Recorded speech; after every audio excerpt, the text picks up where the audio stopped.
6번째 시간입니다. 자신을 조율하시는 하나님이라는 제목으로 하나님 말씀 증거하도록 하겠습니다. 불이 지금 다 안 켜졌어요. 자신을 조율하시는 하나님, 설교를 시작하면서 한 가지 질문을 드리도록 하겠습니다. 하나님이 우리에게 오시면은 뭐가 좋을까요? 하나님께서 우리에게 오시면 뭐가 좋을까요? 제가 어제 밤에 집에 가서 원고를 다시 한번 읽는데 옆에서 아내가 그래요. 수요일에 연관된 거 아니냐? 대답을 잘 못하겠다. 하나님이 우리에게 오시면 뭐가 좋을까요? 오시면 우리가 생각할 수 있는 좋은 것들도 얼마든지 많이 있을 수 있을 것 같아요. 우리에게 위로도 되고 또 힘이 되어 주실 것이고 여러 가지 우리의 문제들이 해결받을 수 있을 것 같아서 참 우리에게 좋을 것 같습니다.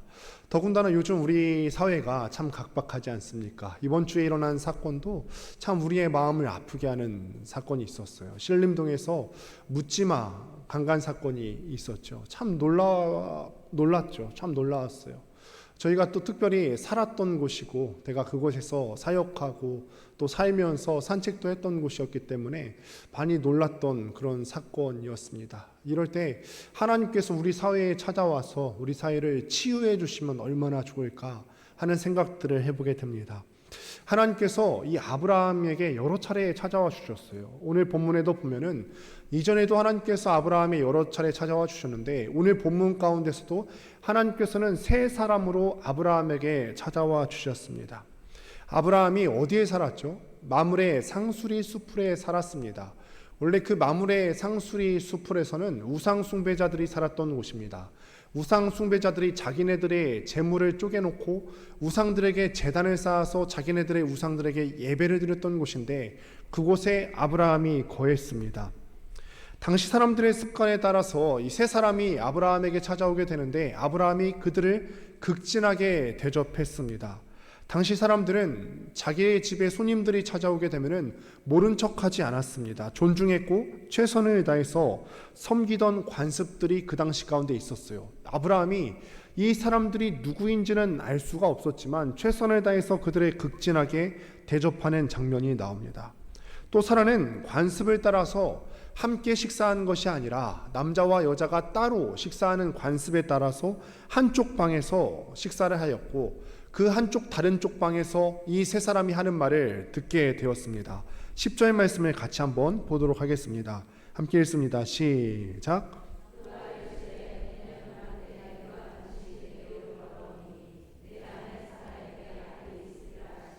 아멘. 엄청난 말이 들려왔습니다. 정말 엄청난 말이 들려왔죠. 그 말씀을 하시는 분은 바로 여호와 하나님이셨습니다. 하나님께서 아브라함을 너무너무 격려해 주고 싶으셨고 너무너무 그 연약한 믿음을 붙잡아 주고 싶으셔서 사람의 몸을 입고서 아브라함에게 나타나신 거죠.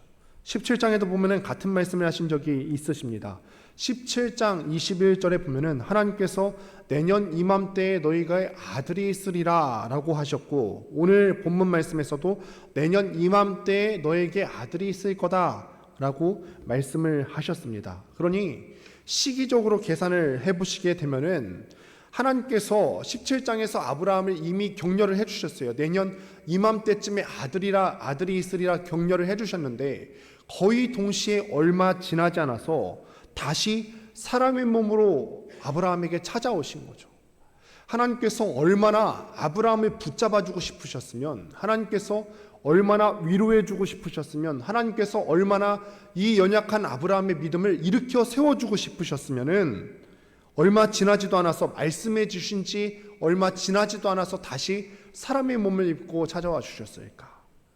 찾아오셔서 하시는 말씀이 내년 이맘때 내가 너에게 돌아올 건데 너에게 아들이 있을 거다라고 말씀하신 거죠. 사라가 다른 방에 있으면서 그 당시 관습에 따라서 다른 방에 있으면서 이 얘기를 들었어요. 마음에 믿어지지 않았는지 속으로 웃으며 말했다 그럽니다. 여기서 웃다라고 하는 히브리어 단어가 이츠하크라는 단어예요. 이츠하크. 17장에 보면은 아브라함도 웃었죠. 내년 이맘때에 너에게 아들이 있을 거다라고 하나님의 말씀을 들었을 때 엎드려서 웃었다. 심중에 웃었다. 그때 웃었다라는 단어도 히브리어로 이츠하크. 하나님께서 내년 이맘때에 아들을 주겠다, 시기를 특정해서 아들을 주겠다 말씀하셨는데 남편도 웃었고 아내도 웃었습니다. 그리고 하나님께서 그 아들의 이름도 정해주셨죠. 아들의 이름을 이삭이라고 해라. 그런데 그 이삭의 이름이 히브리어로 하면 이츠하크입니다. 아브라함이 웃었던 것처럼, 또 아내도 웃었던 것처럼 그 아들의 이름을 이츠하크라고 해라. 여러분께 한번 물어보겠습니다. 지금 사라의 입장에서 한번 생각해 보시는 거예요. 내 나이가 89이고 남편의 나이가 99입니다. 그런데 누군가 찾아와서 내년에 아들을 주겠다고 합니다. 그 말을 듣고 이 사라가 웃음이 나왔어요. 그러면 이 웃음은 소망의 웃음일까요? 내가 지금까지 아들이 없었는데 내년에 드디어 내가 아들이 생기겠구나, 소망의 웃음일까요? 아니면은 비웃음일까요? 어이없어서 웃는 비웃음일까요? 어이없어서 웃는 비웃음이겠죠. 내년이면은 내 남편이 100살이 되고 나는 90살이 됩니다. 생리가 끊어졌어요. 하나님의 창조하신 그 섭리를 따라서 여자가 90살이면 생리가 없고 생리가 없으면 아들을 낳을 수가 없습니다. 그런데 아이가 생긴다고 하는 거죠. 그래서 믿을 수가 없어서, 어이가 없어서 웃는 거죠. 여러분, 그런데 한번 생각해 보실까요? 사라가 하나님을 얼마나 많이 경험했습니까? 하나님께서 이 사라에게 얼마나 많이 나타나 주셨고 말씀해 주셨고 또 기적을 일으켜 주셨어요. 다른 사람들은 다 비웃어도 사라는 비웃으면 안 되는 거 아닐까요? 왜 그렇죠? 아브라함이 너무 못나서 이 가나안 땅에 기근이 들어서 애굽으로 내려갔을 때 이 아브라함이 자기 신변에 문제가 생길까봐 그 안에 사라를 자기 누이라고 속여서 바로의 침실로 들어가게 되었어요. 그런데 그때 하나님께서 아브라함은 남편은 아무것도 할 수 없을 때 하나님께서 기적적으로 개입해 주셔서 재앙을 내리시면서까지 자신을 구원해 주신 그 하나님을 사라는 이미 경험하지 않았습니까? 대재앙의 왕에게 재앙을 내리면서까지 하나님께서 자기를 구원해 주셨어요. 조카인 롯이 그돌라오멜에게 붙잡혀갔을 때 아브라함이 집에서 기르던 318명을 데리고 가나안 전쟁을 일으켰습니다. 그런데 하나님께서 그 남편 가운데, 남편이 죽을 수도 있고 열악한 전쟁의 상황 가운데서 그 남편을 보호하시고 지키셨고 조카도 찾아올 수 있도록 하나님께서 섭리해 주셨어요. 하나님이 싸워주셨습니다. 그러니 세상 모든 사람들은 하나님을 모르니까 그런다 쳐도 사라는 그러면 안 되지 않습니까? 그런데 사라가 하나님께서 내년에 너에게 아들이 있을 거다라고 하는데 사라가 비웃었어요. 아브라함은 또 어떻습니까? 아브라함도 그렇게 못 믿으니까 하나님께서 찾아오셨어요.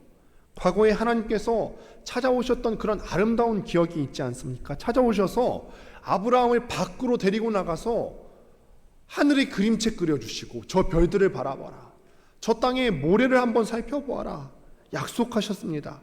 아브라함이 그렇게까지 해주시는 하나님, 자신을 찾아오시고 또 격려해 주시는 그 하나님을 믿었어요. 믿어서 하나님은 아브라함에게 의롭다라고 불러주셨죠.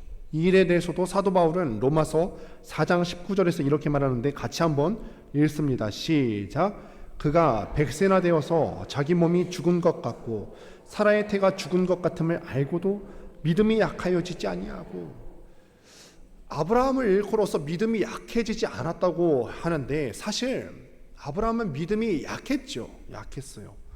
믿음이, 아브라함 자신은 인간이기 때문에 믿음이 없었는데 하나님이 찾아와 주셔서 하늘의 별을 보여주시고 8번 말씀해 주셨다 그랬잖아요. 말씀하시고 일러주시고 그렇게 확신해 주셨기 때문에 그 아브라함은 약했지만 약해지다가도 하나님께서 붙잡아 주셨기 때문에 다시 강해질 수 있었던 거 아닙니까? 믿었더니 의롭다 여겨주셨죠. 아브라함의 마음이 흔들리는 것을 아셨기 때문에 하나님께서 짐승을 쪼개놓게 하셨고 그 짐승 사이로 아브라함은 지나가지 않고 하나님 혼자 지나가면서 확신해 주시죠. 내가 이 약속을 반드시 이룰 거야. 너에게 약속했던 것들, 자녀가 하늘의 별들처럼 많아지게 할 거고 바닷가의 모래처럼 많아지게 할 건데 이 약속 안 지키면은 네가 이 쪼개진 짐승처럼 나를 쪼개라. 이렇게까지 하나님은 아브라함에게 약속하셨어요. 그런데 기억하시죠? 그 사랑을 받은 아브라함이 실패했어요. 그렇게까지 약속을 받았는데, 그렇게까지 하나님께서 말씀 주셨는데 자기 믿음 지키는 일에 실패했습니다. 그렇게까지 하나님 앞에서 이신칭이 의롭다 하심을 받았고 믿음이 약해지지 않았었지만, 시간이 1년이 지나고 2년이 지나고 그러다 보니까, 오래 지나다 보니까 믿음이 약해져서 그만 첩을 통해서 아들을 낳고 말았죠. 아브라함은 실패했습니다. 여러분, 우리가 믿음이 대단한 것처럼 본인 스스로 여겨질 수도 있겠지만, 사실 우리는 하나님 앞에서 누구도 우리의 믿음을 장담할 수가 없는 사람들입니다. 바로에게 재앙을 내려서 사라를 지켜주셨어도 사라는 그 믿음이 다시 약해졌고요. 하늘의 별로도 쪼갠 짐승을 통해서도 아브라함에게 그렇게 약속해 주시지 않았습니까? 그렇게 표징을 보내주셨는데 그걸로도 안 되니까 내 몸에 할례를 해서라도 불신앙을 배워내 주셨음에도 불구하고 우리는 또다시 엎드리면서 하나님을 비웃는 그런 사람들입니다. 우리는 그렇게 선한 것이 하나도 없습니다. 간혹 우리는 내가 이 교회 공동체를 얼마나 섬겼는지 아느냐, 내가 이 교회를 위해서 얼마나 물질을 바쳤고 내 모든 것을 바쳤고 얼마나 봉사했는지 아느냐, 내가 참 대단한 것처럼 얘기하고 혹은 남들에게 그렇게 얘기 안 해도 속으로 그렇게 생각하는지 모르지만 하나님은 아시죠.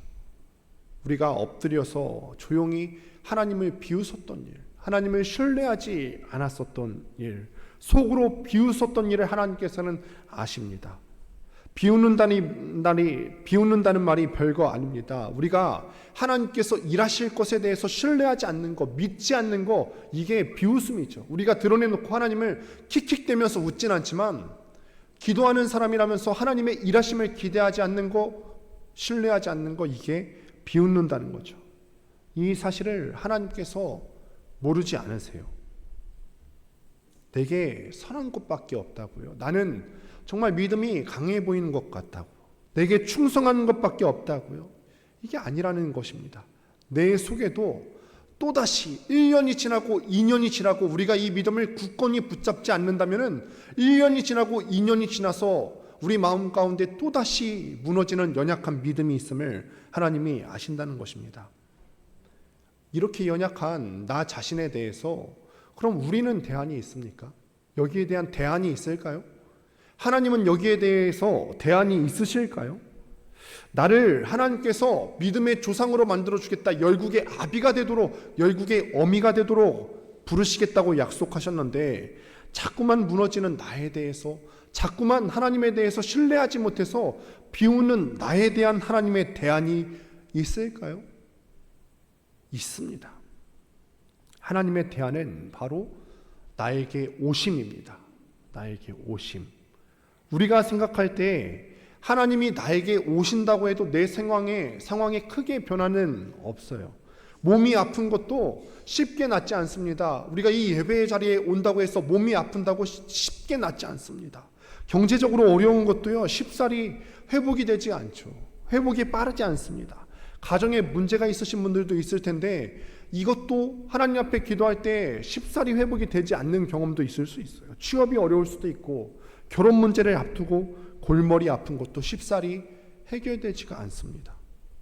아브라함 부부에게도 하나님께서 너에게 아들 주시겠다 말씀하신 지가 너무 오래 지났어요.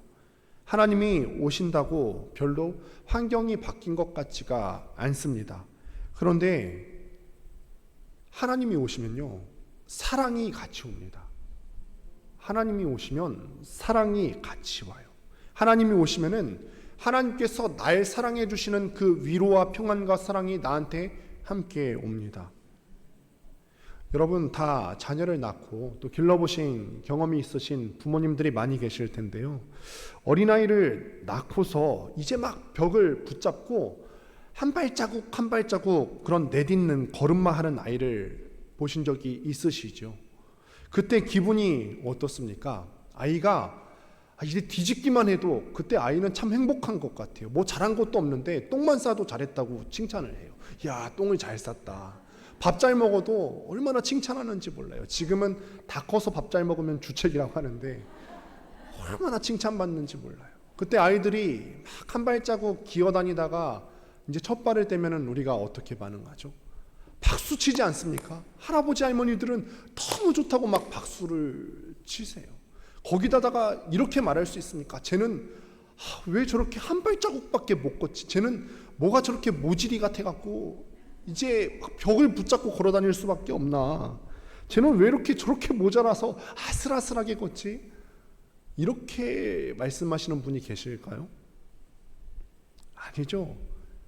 아슬아슬하게라도 한 발자국 뗀 것이 너무 기특해서 박수를 치고 올림픽 금메달 딴 것보다 내 손주가 한 걸음 한 걸음 내딛는 것이 더 기쁘죠.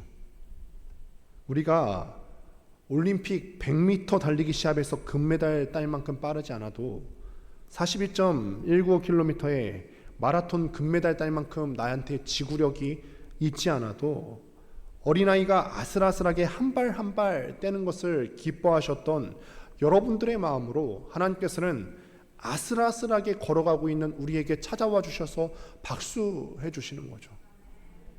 그게 하나님이 내게 오심이에요.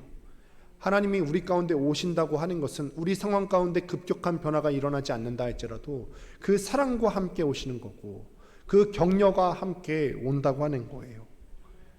또다시 하나님을 비웃고 있어요. 이 사람 마음 가운데 또다시 하나님을 비웃습니다. 내가 나이가 늙었고 생리가 끊어졌는데 어떻게 아이를 낳습니까? 라고 속으로 말하는 그 사라의 속내까지도 하나님께서 다 아시지만 또다시 넘어지지만 그래도 아슬아슬하게 걸어가는 이 사람들 보면서 하나님께서 오셔서 그를 붙잡아 주시는 것입니다.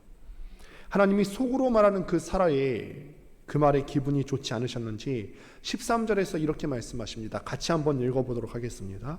함께 읽습니다. 시작. 여호와께서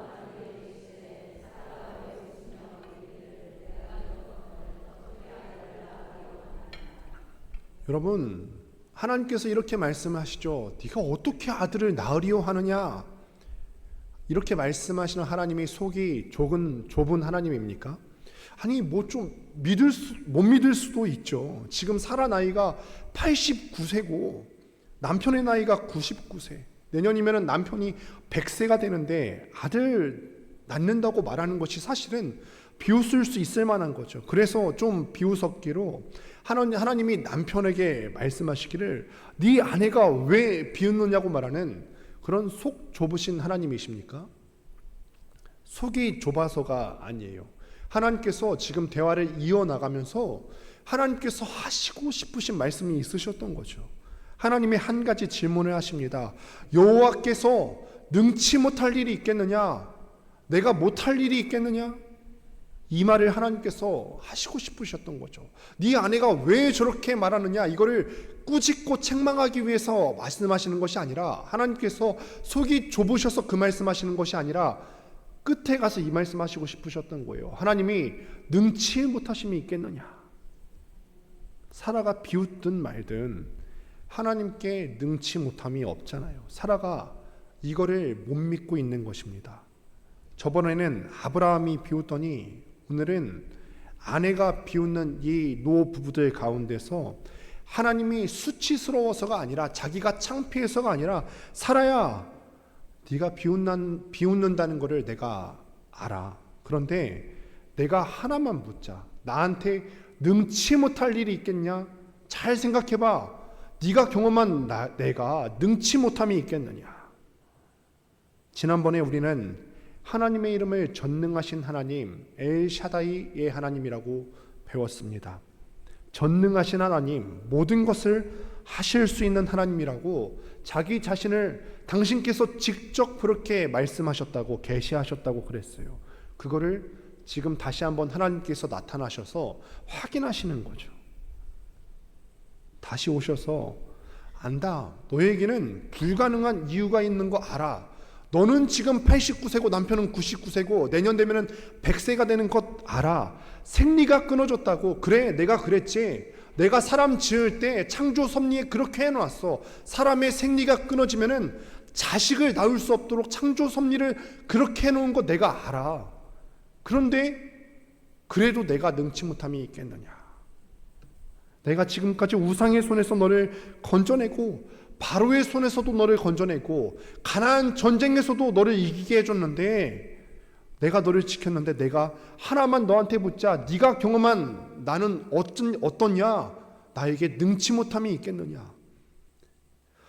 여기에 대해서 사라가 무슨 말을 할 수 있을까요? 그렇게 기가 막히게 말씀하시는 하나님 앞에서 아브라함은 또 무슨 말을 할 수 있겠습니까? 아무 대답도 할 수 없이 그저 사라가 하는 말은 아닙니다. 저는 안 웃었습니다. 속으로 웃었으니까요. 그렇게 대답할 수 있겠죠. 그렇게 변명할 수 있었을 거예요. 그러나 하나님은 크게 탓하지 않으세요. 오늘 본문에 보면은 사라가 자기가 거짓말한 것에 대해서 회개했다는 그런 기록이 안 나오고 하나님이 이거에 대해서 크게 문제 삼는 것 같지도 않습니다. 그런데 한마디는 하시죠. 한마디는 하시는데 아니라 네가 웃었느니라. 사라가 변명하거든요. 아니요, 저 안 웃었어요 하니까 하나님께서 아니라 네가 웃었느니라. 진짜 이럴 때 보면은 우리가 문맥을 잘 이해하지 못하고 보면은 속 좁아 보일 수가 있을 것 같아요. 우리가 대화하다 보면은 그럴 때가 있어요. 아니 왜 웃는데? 왜 웃는데? 기분 나쁘게 왜 웃는데? 라고 말할 때가 있죠. 기분 나쁘다는 거죠. 지금 하나님께서 아니라 네가 웃었느니라. 끝까지 야 너 웃었는데 자꾸 거짓말 할 거야? 이거를 밝혀내시고 싶으신 걸까요?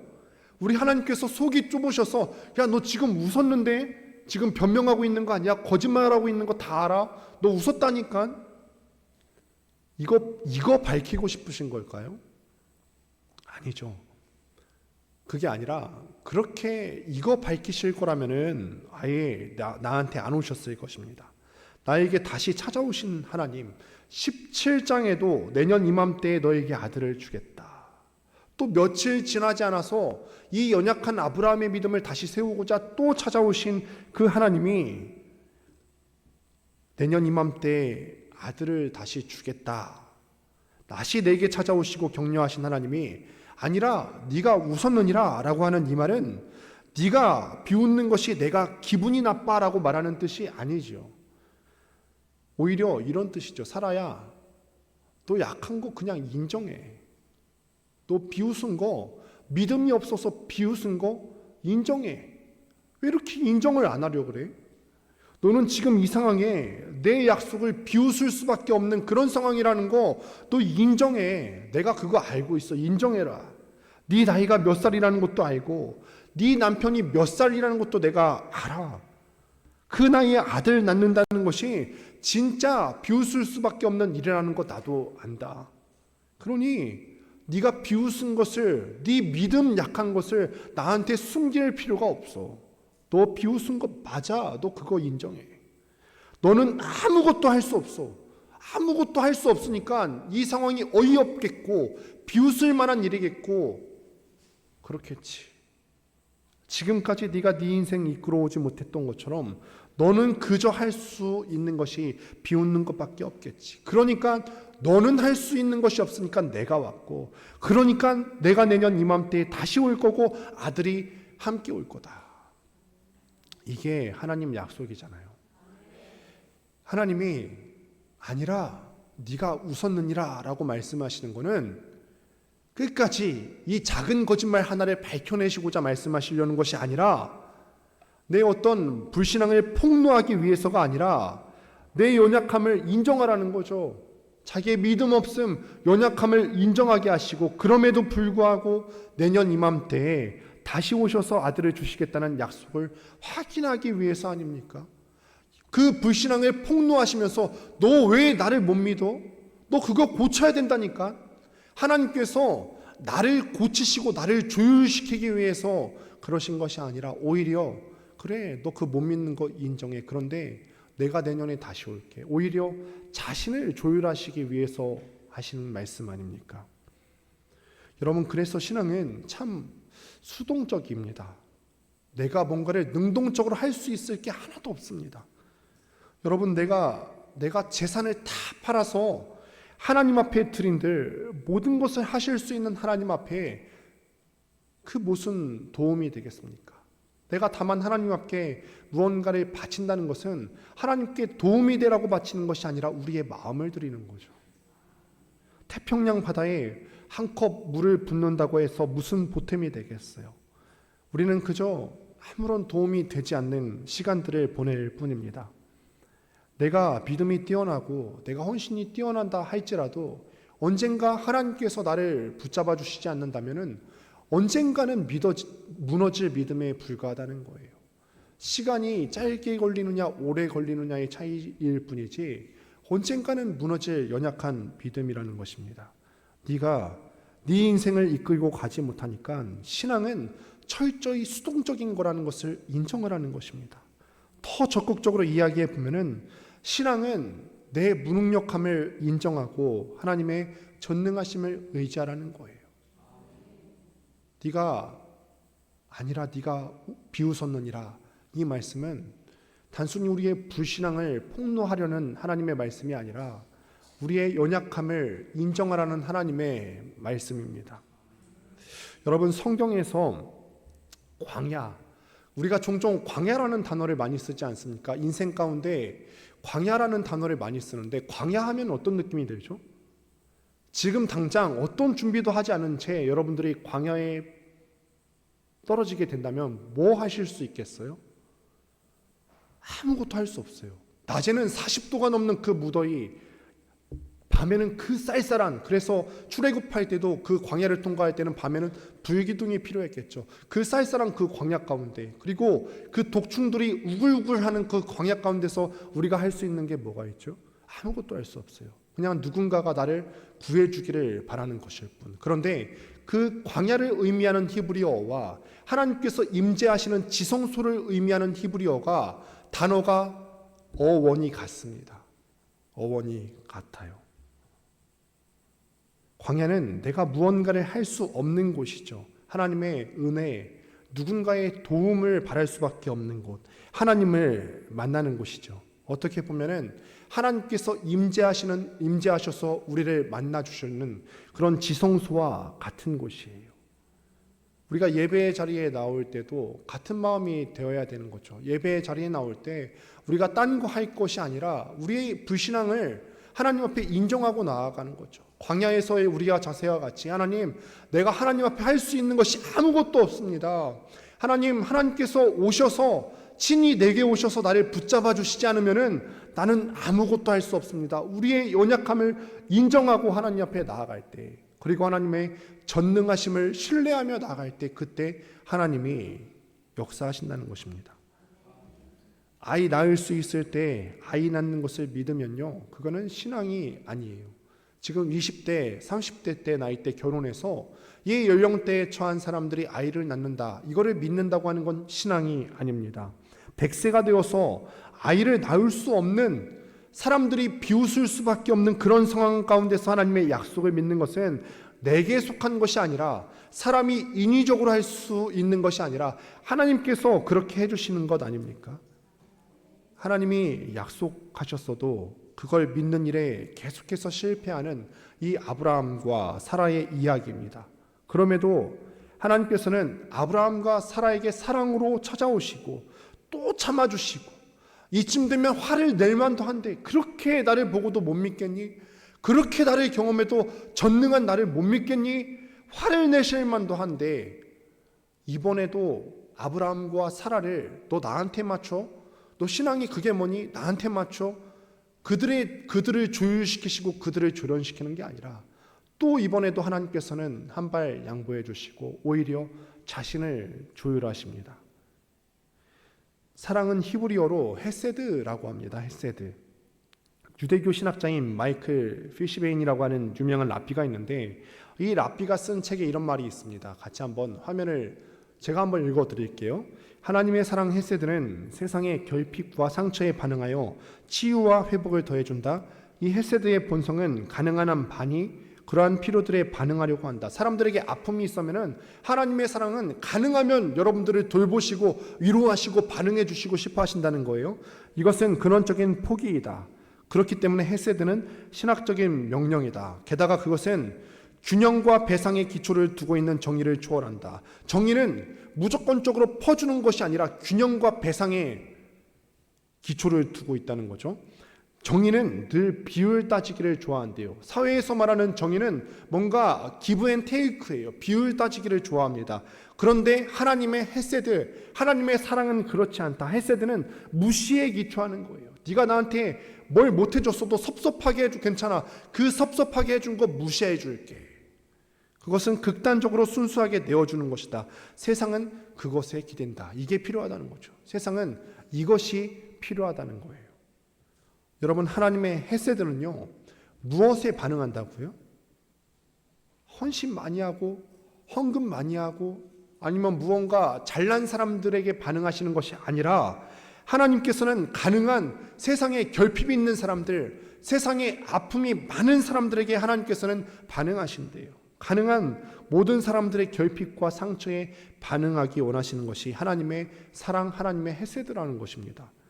균형과 손해, 배상, 정의라는 것은, 세상에서 말하는 정의라는 것은 받을 만한 사람에게만 해당되는 거죠. 정의는. 여러분, 우리는 때로 교회와 가정에서 정의를 울부짖습니다. 정의를 울부짖죠. 이게 교회야, 이게 나라야. 우리 이런 댓글들 요즘 인터넷상에서 많이 하죠. 이게 나라야, 이게 교인이야. 하나님께서는, 우리는 그렇게 정의를 부르짖으면서 어떤 비율과 배상의 기초를 두지만 하나님께서는 이거를 초월하신다는 거예요. 이게 교인이야. 교인답지 못한 행동을 할 때도 하나님께서는 그 행동을 무시해 주시는 거죠. 우리나 떠들고 있지 하나님께서는 그거를 초월하신다는 것입니다. 정의는 늘 비율 따지기를 좋아한대요. 내가 얼마나 공을 세웠고 나는 이만큼 공을 세웠고 정의는 이런 것만 따진다는 거예요. 그런데 헤세드는 무시에 기초하신답니다. 내가 하나님 앞에 이득될 만한 행동을 한 것이 없어도 오히려 불충한 종이고 괴수 중에 괴수고 하나님의 영광에 먹칠을 하는 사람이라 할지라도 내가 너 그거 무시해 줄게. 내게 얼마나 손해를 끼쳤든 무시합니다. 저 사람이 얼마나 결핍이 있고 손해가 있어서 내가 받아들이면 어떻게 될 것이 뻔하지만 그거 무시하고 받아들여 주시는 거죠. 지금 하나님이 나에게 오셨어요. 형편없이 무너지는 내 삶 가운데 오셨습니다. 잘 믿었다고 칭찬해 뒀더니 얼마 지나지 않아서 아브라함이 첩을 통해서 아들을 낳습니다. 그렇게 또 무너진 나에게 하나님이 찾아오셨어요. 그래서 이 책의 제목이 뭐냐면 Sacred Atonement예요. 거룩한 조율이에요. 거룩한 조율. 내가 조율하는 거예요. 내가 못났을 때 하나님이 끊임없이 너 왜 그거 못해? 너 하나님 앞에 마음을 다해서 헌금하라고 했는데 왜 그거 못해? 너 기도 많이 하라고 했더니 왜 그 기도 생활이 그 모양이야?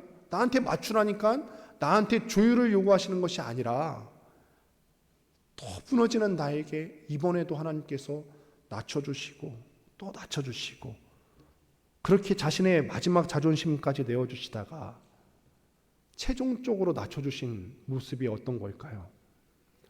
제 뒤에 있는 십자가가 최종적인 낮춰주심이죠.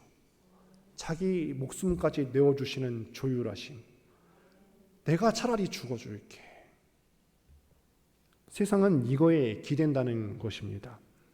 믿음의 길을 걷는다고 하는 것은 내가 얼마나 오랫동안 얼마나 주님 앞에 헌신하고 주님 앞에 공을 세웠나 이런 공을 따지지 않습니다. 이것 따지면은 하나님도 우리에게 따지실 거예요. 우리도 옆에 사람 보면서 너는 왜 그 정도밖에 안 돼? 그래서 나는 너를 받아줄 수 없어. 어떤 정의를 기초하고 공을 따지게 된다면 하나님께서도 우리에게 이렇게 말하실 수가 있죠. 그래? 그럼 내 나라에 너는 어떤 공을 세웠는데? 좀 했다고? 그게 나한테 무슨 도움이 되겠어? 네가 내 영광을 얼마나 가렸는지 한번 따져볼까? 따져봐도 될까요? 하나님께서 오셔서 나의 살았던 삶에 대해서 따져봐도 괜찮겠습니까? 아니죠. 그래서 하나님께서는 헤세드 하기로 하셨어요. 당신을 내어주기로 하셨고 한쪽 어깨를 내어주시고 기대라고 하셨고 내가 불충했던 것들 내가 다짐했는데 또 무너지는 것들 오늘 이 예배 드리고 또 나아가서 또 하나님 앞에 불충할 텐데 그것도 무시해 주시기로 하나님께서 작정하셨죠. 네가 아무리 봐도 내년까지 믿음의 길을 잘 걸을 수가 없을 것 같으니까 그래서 내가 다시 올 거야. 나한테 기대. 내가 내년에 다시 올 때는 아기도 너한테 같이 올 거다. 아브라함아 내게 기대라. 이게 하나님 사랑이죠. 여러분, 우리가 예배 시간에 확인해야 될 것은 내가 하나님 앞에 얼마나 의롭게 행동하고 헌신했는지 이거를 헤아리는 것이 아니죠. 내가 조금 헌신한 것 가지고 하나님이 많이 주시기를 간구하는 그런 자리도 아니에요. 내가 이만큼 헌신했으니 하나님 좀 주시죠, 갚아주시죠, 이런 간구하는 시간도 아니고, 내게 있는 결핍과 상처를 하나님께서 다 아시고 가능한 한 많이 그것을 보완해 주시고 하나님께서는 그것을 회복시켜 주시기를 원하시는데, 그 하나님 앞에 나와서 공과 과를 따지지 않으시고 자신의 아들을 내게 내어주신 하나님 앞에서 우리의 불신앙을 인정하는 자리가 예배의 자리인 거죠. 하나님, 내가 힘듭니다. 나의 믿음이 이것밖에 되지가 않습니다. 아무리 생각해도 하나님, 내가 하나님을 믿는 믿음이 너무 연약합니다. 믿기 어렵습니다. 그래서 나한테 비웃음밖에 나지 않는데 하나님께 기댈 수 있게 해주세요. 그거 하는 게 바로 예배 시간이고, 광야와 같은 곳에서 의지할 수밖에 없는 게 바로 지성소와 같은 어간이라고 했는데 그런 자리인 거죠. 내가 아무것도 할 수 없고 기댈 수 있는 것밖에 없습니다. 지금 아브라함이 어디에 있었다고 했죠? 마므레 상수리 숲을, 우상 숭배자들이 제단을 만들어 놓고 우상을 숭배하던 그런 곳이었습니다. 하나님은 그 더러운 곳까지 오셨어요. 여러분, 하나님 오시기 참 싫으셨을 수도 있을 것 같아요. 그런데 그 자리까지 아브라함, 그 꼴 보기 싫을 수도 있는 그 아브라함을 위해서 또 오셨어요. 또 오셨어요. 그리고 어깨를 내어주시죠. 너도 비웃고 네 아내도 비웃고 온 가족이 다 나를 비웃는다만, 비웃지만 다 인정한다. 네가 날 비웃은 것 인정해. 그 신앙 없는 것 인정해라. 그래도 내가 약속하마, 내년에 내가 너한테 다시 올 거고 그때는 아들이 함께 찾아올 것이다. 너의 이름처럼 열국의 아비, 열국의 어미가 될 것이다. 안 믿어지면은 내 어깨에 좀 기대라. 말씀을 맺습니다. 우리가 참 이거는 믿을 수 없는 이야기예요. 믿기 어려운 환경이죠. 그러나 하나님께서는요, 우리의 비웃음을 길잡이 삼아서 우리에게 오십니다. 우리의 불신앙을 길잡이 삼아서 우리에게 오셔서 우리에게 믿음 주시고 우리를 사랑 주시고 마침내 열국의 아비로 어미로 삼아 주실 거예요. 우리가 믿음 없다고 해서 여기에 넘어지지 마시길 바랍니다. 우리의 불신앙, 하나님의 사랑은 무시에 기초하십니다. 또 나아가시면 됩니다. 오늘 넘어지셨어요. 내일 또 넘어지실 겁니까? 괜찮아요. 하나님 앞에 또 나아가시면은 하나님께서는 우리에게 자기 스스로를 조율하시는 분이세요. 우리가 십자가가 그 증거가 있는데 이 십자가 사랑을 믿고 의지하면서 이번 한 주도 그 사랑에 기대셔서 평안하게 이 한 주를 걸어가시기를 바랍니다. 이 말씀을 준비하면서 한 찬양을 생각을 했어요. 아마 생소한 찬양일 수도 있고